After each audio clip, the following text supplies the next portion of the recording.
You think it's not Gavin, but in fact, your own kid, by reverse psychology, making you look like the lunatic.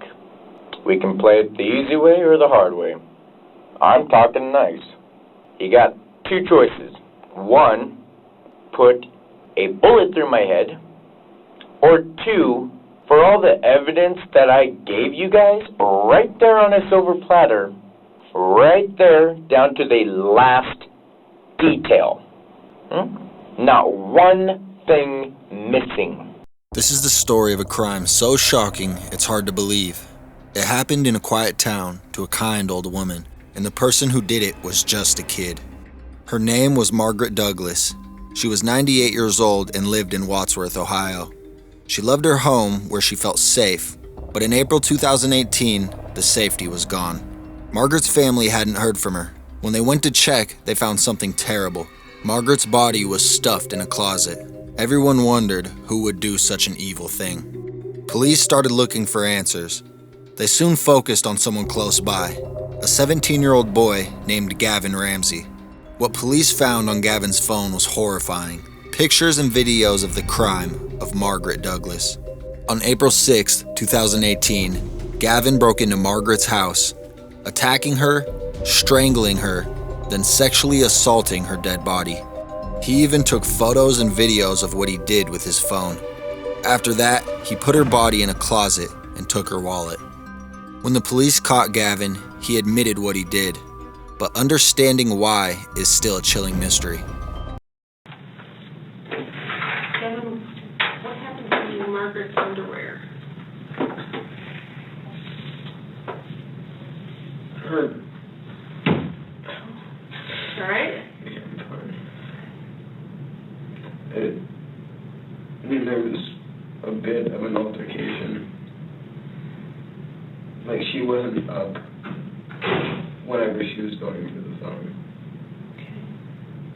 So did you kind of wrestle with her then? A little bit. Like, just off the couch. On the floor? And her underwear got torn then? Yeah, I kind of ripped. So when she died, was she on the couch or on the floor? Floor. Were you on top of her then? Kind of. Like straddling her? Yeah. And did you use one hand or both? Both. And did you squeeze it or push her against the floor or both? Both. And you said you don't remember if she was bleeding at that point? Well, the only reason I can think of bleeding is when I put my hand over her mouth. So when you were holding her hand over her mouth, you might have pushed too hard and maybe made her nosebleed. Yeah. So were you in her house for a little while before you woke her up? I mean, I came up onto the porch, and I didn't even know what I was going to do. And I looked in the window and everything.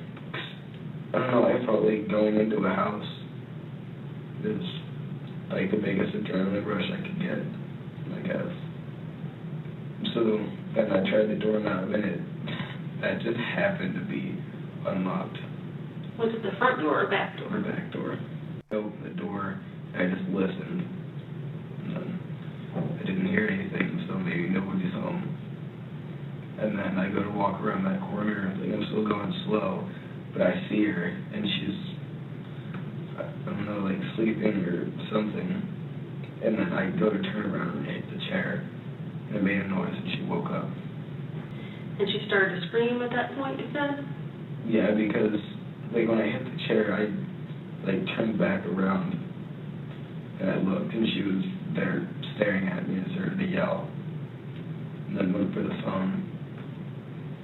She already knew what I looked like. Now, there's a couple of videos of you kind of peeking over the edge of the couch and videotaping her. When was that all done? That was on the same night.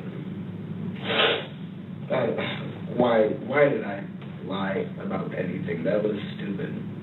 It's okay. So when you went in the house earlier? No, like, I never went to the house before, but, like, I went in, and I was being quiet and everything.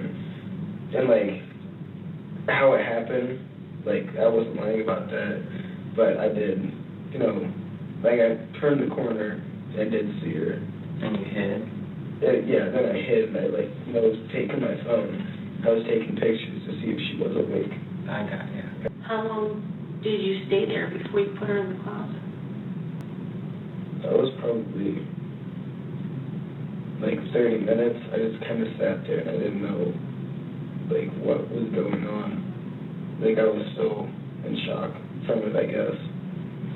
It was like adrenaline and shock at the same time. Did the purple stuff have to do with the whole piece that you don't understand why you do? No. No, the purple stuff was that jelly. I don't even know where that came into play at.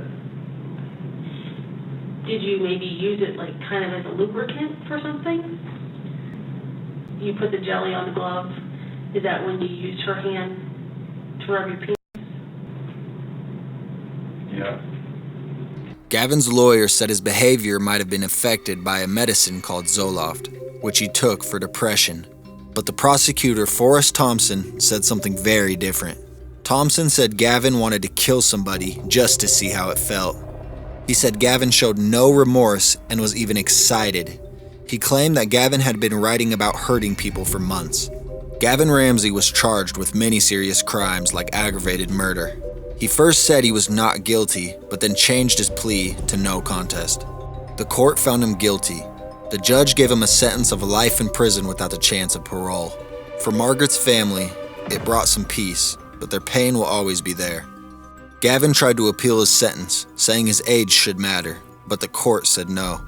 He was still sentenced to life without parole. But then, in 2021, a new Ohio law was passed. This law states that young people like Gavon who commit murder might get a chance for parole after 25 years. This is because the law now sees that young brains are still developing. So even though Gavon Ramsay was sentenced to life without parole, this new law means that he could be set free someday. Can someone who did something so awful truly change? And will Gavon Ramsay ever walk free again? The questions about what happened and why will always remain.